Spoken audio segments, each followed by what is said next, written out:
Today here with me, I have Coach Tony Sigmon, the varsity football coach at Whitehall. How's it going, Tony? It's going good, Zach. Good to see you, man. Good to see you too. Appreciate you stopping by today. For this evening, we just have a few questions about the game on Friday that we are going to go over. A close one, a nail biter with Kalamazoo United.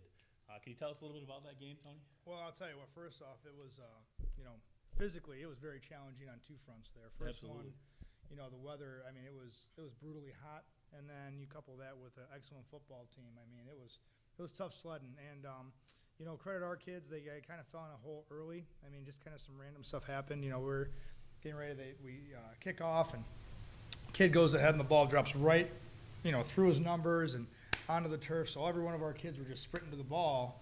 Well, the kid was able to just, fortunately enough, pick it up and then go ahead and take off and get some yards there. So we were starting in a hole there, and it was kind of feast or famine. And unfortunately, we ended up on the short end of the stick there. But we ended up holding them to a field goal. Then they went ahead and scored again. So it was 10-0, but we were able to respond very quickly. And we were going in at 13-0 at halftime, and we were able to get some separation there. And just enough because they were, a well-coached, excellent football team that was able to definitely mount a comeback. Absolutely, yeah. It was an amazing game to watch. Like you said, hard fought, to say the least. The big win on Friday came with a few big highlight plays, at least from what I saw on the sidelines. Is there any that stick out to you specifically? The biggest one probably came off of special teams with Max Brown. Mm-hmm. He ended up getting that blocked punt, and then we were able to score very quickly, and that really made the game for the majority of it a two-possession ball game. I think also too, just outside veer was very good to us. We were able to get to the third level for pitch quite a few times. That was a big difference maker. Got some chunk yards off that, some big plays. And then we had some seniors that really stepped up. Red Watson did a great job. When they tried to bomb it deep towards the end of the fourth quarter, and then with Brody being able to break it up for us to be able to get to victory formation, I thought were crucial plays, as well as the catch that he made on 4th and 6 that was able to allow us to continue a drive for sure. Absolutely, huge plays, and they were super noticeable and timely. You mentioned the Red Watson, deflection there at the end, and that was what a big play that was, at least in Absolutely. my opinion. Which players were the biggest surprise for you on Friday night? Not necessarily players that you didn't expect to contribute, but players that you specifically were shocked by, or players that really contributed to that victory specifically. Well, I think, we were talking about that in our team meeting tonight with our coaches specifically, and we thought that Camden Rake really did a great job stepping up at the nose guard position. Obviously, heat was a factor, so rotating a lot of guys was really something that we needed to do in order for us to be the best versions of ourselves, especially in the fourth quarter. So, he stepped up in a big way, really fighting off some double teams and really allowing himself an opportunity to play more next week and for the weeks to come. Absolutely, yeah, noticeable for sure. What areas will you be focusing on this week? As you mentioned, you guys had a little bit of a slow start on Friday night there. What are some of your primary focuses at practice this week for the team? Well, I think for us right now, it starts with the defensive line. That's been where we've been hit with a couple of injuries, at the beginning of the season and into the summer. So, really that group is really, in my opinion, going to be the difference maker for us to really have success or not. So, how well are they going to be, coached? How well are they going to respond to coaching and carry over to the field, I think is going to be a very big deal for us. I thought our secondary did a wonderful job last week because we know that United wanted to throw the ball deep. It's a little different ball game. I mean, it's going to be physical, and Oak Ridge is prided themselves on having a physical football game, having a physical football team, and they live up to their expectations this year like they do every year. So we have to be ready to go on that front. Absolutely. Prepare the best that you possibly can, I suppose. Hey. Absolutely. One thing that I wanted to point out that I noticed specifically this week was the camaraderie between you and the coaching staff in general. It's something that I hadn't spent a ton of time on the sidelines in general for football games, but specifically with yours, and it's something that I think is noteworthy. How do you guys continue to keep such a strong staff and to make sure that everybody's on the same page? The amount of passion and emotion that you guys share at every game and every practice that I've witnessed or that I've seen is just leaps and bounds above some of these other staffs. What do you guys do different? What do you guys do special? I think part of it is just we coach football. A lot of us are teachers, but we also have a lot of coaches that are outside of the educational field.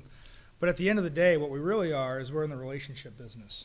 And when you think about it in those terms and in that context, we have to build strong relationships with our coaches first and allow that to, carry over into our players. And, I wish I could tell you we were perfect at it all the time. But, I think part of what we do is we have a respect for what that coach brings to the table, their families, and we try to find that balance. And I think that allows us to have more continuity with our staff. I think that there are times where, it's very easy to get overwhelmed with football or whatever sport that you're coaching, and we do as well. But at the same token, it always comes back to that relationship piece. The other part of it is that, it's what do you do in the off season? The coaches clinics, the ability to interact with each other in some social settings. Those are all really, really big factors that allow us to have a close staff. Absolutely, super noticeable from a bystander that's not involved, heavily with the program itself, and super cool to see as well.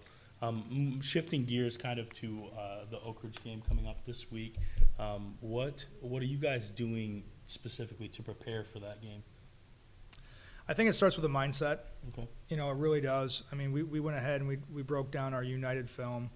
And although we won the game and there was a lot of positives that happened, there were things that we need to correct in order to be fundamentally sound against a team that's well-disciplined, well-coached. And football matters at Oak Ridge. It matters. And, these kids, they're as passionate about as anybody else as far as who we play and what type of team we see. So it really starts with a mindset. And I think it starts with the respect factor, where we respect that they're going to be a very well-disciplined team. They're going to be coached hard, and these kids are going to go ahead and play at the highest level possible. So we have to get our kids to understand that. We have to have them, match and try to exceed those expectations as far as our own program. But it's going to be a dogfight, and it is every year. And when I first started here, Oak Ridge and Montague have been and still have been the standard. So we've tried to elevate our play to them.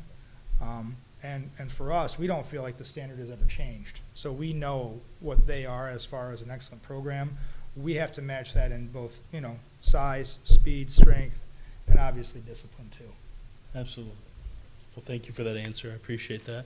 Another question I had for you was, how big of a deal do you think the home field advantage plays in high school football, and having that home field advantage this week with Oak Ridge? Do you think that it benefits at least the kids from a motivational perspective at all? I do think it does help. I think when you have a chance to play at home, it feels different. There's a routine that's already established. Anytime you go on the road, the routine has to be a little bit different, and that routine changes from how long does it take to get from our high school to a location. Where's the locker rooms? What does it look like for being taped? All those types of things. All those variables that we have to plan for on the road really take care of themselves at home, and we know what the routine is. Our kids know what the routine is. I think it's really nice for us. Like, for example, last week, we were able to go into the VAC during halftime, and it has AC. So that was a big deal for us at halftime, to go ahead and give our kids a break from that heat as opposed to just being in our traditional locker room. So we went ahead and we definitely took advantage of that. We thought that was important to do. It allows us to have a little bit more space. Sometimes you get into locker rooms that are very crowded, where it's like, hey, you have one stall, one urinal, Right. And you got to account for that. Yeah. So all those pieces really do play in the role of home field advantage for sure. Interesting. Thank you. Our fan question of the night comes from Owen, and it is, what kinds of development goes into sculpting a young quarterback like Kyle Stratton this year?